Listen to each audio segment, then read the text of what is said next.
こんにちは。今回はホンダのベゼルが最近注目されているようなので、調査してみました。私の周りでもベゼル買いたいという方が多いので興味のある方はぜひご覧ください。それでは行きます。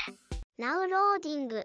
まずホンダのベゼルですが、2024年の春にマイナーチェンジしたようですね。どうやら、大きな変更は現行モデルからしていないみたいですが、フロントグリルやフロントバンパーに多少の変更を加えているみたいですね。私の中でのベゼルの印象って、発売当初はあんまり売られていなくて、月間台数でいくと、2020年頃は3000台前後だったんですよね。それで少しずつベゼルの良さが伝わってきて、2021年ぐらいからは4000台を超えるようになってきたんですよ。それで今回のマイナーチェンジのポイントは、この記事を見る限り、ハントパッケージってものがアウトドア向けに追加されたことがメインですね。その他オプションの選択が少し広がっているようにも感じました。Z グレードで AWD が選択可能になったのは嬉しいなと思います。ただパノラマルーフってどれだけ需要があるのかちょっと気になりますよね。正直私の直感ではあんまり欲しいと思っている人いないんじゃないかと思ってたので、まあ今度パノラマルーフの人気具合も調査したいと思います。それで先ほどもお伝えしたように、私の周りでベゼル欲しいって人、結構多いんですよ。実は私一度マイナーチェンジ前のベゼルを試乗したことがあるんですけれども、コンパクトで良いなと思った反面、運転席に座った時に圧迫感がありました。ベゼルを試乗する前にエクストレイルやキックス、あとはマツダの CX-8 を試乗していたので、比較してしまったためにそう感じてしまったのかもしれませんが、まあ一度購入する前に試乗してみることを強くお勧めしたい車両の一つですね。その圧迫感を除けばかっこいいし、内装もスタイリッシュですし、そして価格も安い。ということで、グレードを見ていきたいと思います。まずハイブリッドで、Z グレードがありますが、これが私が一番おすすめしたいグレードですね。まず、Z グレードを勧める一つの理由が、オプションを多少我慢すれば、残クレの手数料を入れたとしても、400万円切ることが多いんですよ。オプションの充実度も Z グレードは良いと思います。駆動に関して、二輪駆動を選ぶか四輪駆動を選ぶかについては、ここは好みが分かれますが、本体価格と燃費を見ると私は二輪駆動を選んでしまうと思います。本体価格では差額がおよそ20万円ほどですね。そして燃費に関しては二輪駆動が 25.3kL、四輪駆動が 21.3kL になってます。昨今のガソリンの高騰を考えると、二輪駆動がお手頃なんじゃないでしょうか。かなり曖昧な表現が多くなってしまっていますが、Z グレードでガソリン代が1リットルあたり170円とした場合に、二輪駆動と四輪駆動でどれほどの差額が生まれるか見ていきたいと思います。まずですね、右側に映しているグラフは縦軸が総費用、横軸が走行距離になってます。つまり走行すれば走行するだけ、ガソリン代の費用がかさんでいて、燃費が悪いほど、総費用も増えていってしまうということです。今回、A の総費用を二輪駆動として青いラインで表記して、B の総費用を四輪駆動としてオレンジ色のラインで表記したいと思います。このガソリン代金以外でも、お金に関わる他の要因はあるかもしれませんが、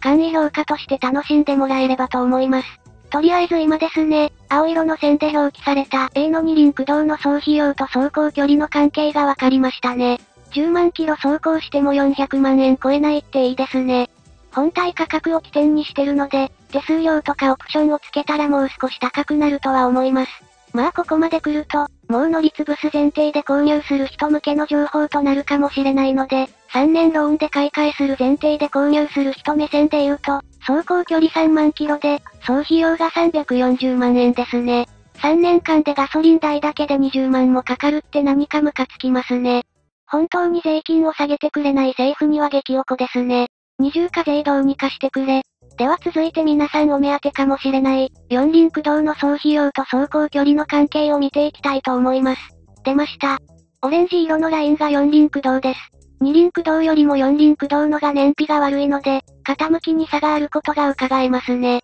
走行距離10万キロ L 時点での二輪駆動と四輪駆動の総額の差を見てみると、二輪駆動の場合は388万円で、四輪駆動の場合は422万円となっていたので、10万キロ L 時点で34万円の差額があります。これが許容できるなら、全然4駆でもいいんじゃないかなと思います。四輪駆動でもリーズナブルな価格なんじゃないでしょうか。先ほどのグレートに戻ると、よく見るとガソリン車のグレートって G グレードだけなんですよね。本体価格をできるだけ低くして、エントリー価格をキャッチーにさせようといった感じがしますね。ただ、ガソリン車となると WRV の方が買いたくなっちゃいますね。WRV は室内から結構広いんで、私はおすすめしたい車両の一台です。先ほどから寸法の話出してますが、比較した方がわかりやすいと思うので、この比較表でちょっと見ていきましょう。ベゼルは、特に室内前高が小さめなんですよね。ちなみに、この室内前高はパノラマルーフなしの仕様になってます。WRV と比較すると、55ミリの差があります。意外と5センチ変わるだけでも圧迫感って結構変わる印象なんですけども、ベゼルでパノラマルーフ付きにすると、室内前高が1240ミリになるので、私のように圧迫感が気になるなぁと思った方は、パノラマルーフがおすすめですね。前長や前高に関しては、意外にも WRV より大きめな作りになっています。ただエクストレイルやラブ4と比較をすると、ベゼルはコンパクトカーだなぁといった印象を受けますね。エクストレイルちょっと大きいなぁと思う方ってまあまあいらっしゃるので、そういう点で言うとベゼルって使いやすい車だと思います。ただ、私がベゼルで最も語りたいのは通常の仕様ではなくて、スポーツスタイルとカジュアルスタイルなんですよね。特に何が大きく変わるのかっていうと、フロントグリルがすごく筋肉質でかっこよくなってるんですよね。これがスポーツスタイルと呼ばれる仕様なんですけども、フロントグリル中央にあるエンブレムも塗装されているので、遠目で見るとホンダっぽくないんです。一度だけこの車両を街で見かけたことがあるんですけども、フロントグリルのかっこよさに惚れてしまいました。そしてその時、ホンダの車だと気づけなかったですね。フロントグリル以外もテールゲートスポイラーかっこいいですよね。ハイマウントストップランプの搭載位置がスポイラーの先端部分になっていて、あまり見かけないデザインなのでエクスクルーシブ感があります。このスポーツスタイルは実態はわかりませんが、かなり人気が高いんじゃないでしょうか。すごく好みの外装なので、3D でも一緒に見てみましょう。このモデルだとフロントグリルの黒ツヤ感が少し抑えられて見えますが、街で見かけた時はもう少しツヤあって、キラキラしていた印象です。ちょっと気になる点で言うと、助手席側にあるドアミラーの下にミラーつけてる点ですね。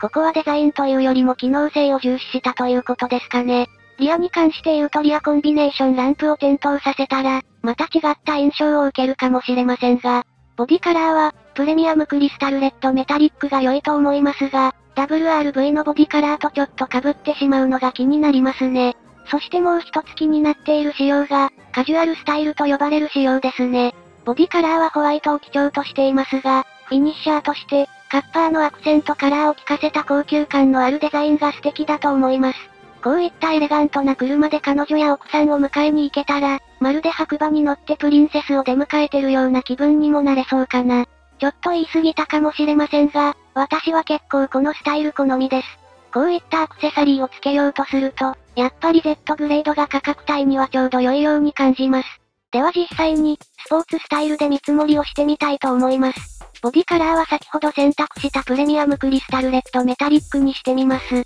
メーカーオプションに関しては、ここから注文することができないので、しっかり決めていく必要がありますが、ホンダコネクトディスプレイ ETC2.0 車載機がおすすめですかね。では、肝心のディーラーオプションを見ていきたいと思います。まずベーシックオプションは、特に何もつけませんでした。フロアマットは私はフロアマットメーカーに作ってもらいたい派なので、後々出てくる総額に1万円ぐらい上乗せしたいと思います。エクステリアに関しては、スポーツスタイルに必要なアクセサリーをつけていきます。フロントグリルは必須で、エンブレムもブラックにしたいのでブラックエンブレムを選択します。フォグライトガーニッシュもマクロメッキにしてかっこよくしたいと思います。サイドロアガーニッシュなんですけど、カラーの色がたくさんある割に写真の全部一緒で、マサナをどれを選んでいいのかよくわかんなかったんですが、全部価格は38,500円なので一旦適当に選んでおきます。リアルはガーニッシュも同様ですね。とりあえず27,500円積んでおきます。次に、リアコンビガーニッシュ、これも加えておきます。あとスポーツモデルということなので、エキパイフィニッシャーも加えておきます。エクステリアに関しては以上ですね。続いてエアロパーツを見ていきますが、先ほど紹介したかっこいいテールゲートスポイラーはつけます。フロントロアスカートも46,200円のものを装着させます。そしてリアルロアスカート、これも27,500円のものを付けます。それでその他に付けるオプションとしては、インテリアでシート合皮製のものにしつつ、スポーツペダルはアルミ製のものにしてよりスポーツ感を出したいと思います。あとおまけで、スピーカーの数もちょっと増やしておきましょうか。スピーカーは正直オプションで増やさなくても、そんなに音質には困らないのかなと思います。ということで、これらのオプションを装着した Z グレードは、387万円になることが分かりました。あとは残価クレジットローンでどれだけ頭金出すかで、ローンの手数料は変わりますが、400万円前後で購入できると考えても良いと思います。ちなみに先ほどを選択したディーラーオプションを 3D ビューで見ることができるみたいです。なんだか配色がめちゃくちゃになってしまっていますが、最終的にこの 3D ビューで見栄えの確認ができるということが分かったので、参考にしてみてください。ちなみにコーティングのグランデはしない前提での見積もりなので、コーティングもしたいという方は、さらに16万円プラスになります。できる限り、コーティング費用を少なくしたい方は、キーパーと呼ばれるショップでコーティングしてもらうのもおすすめですね。ダブルダイヤモンドキーパーを例にすると、ベゼルは L サイズになるんですけれども、9万3000円なので、もうおよそ6万円から7万円ぐらい安くできそうですね。ということで、400万円ぐらいなら買ってもいいかなという方は、ベゼル購入検討してみるのがおすすめです。それではまた。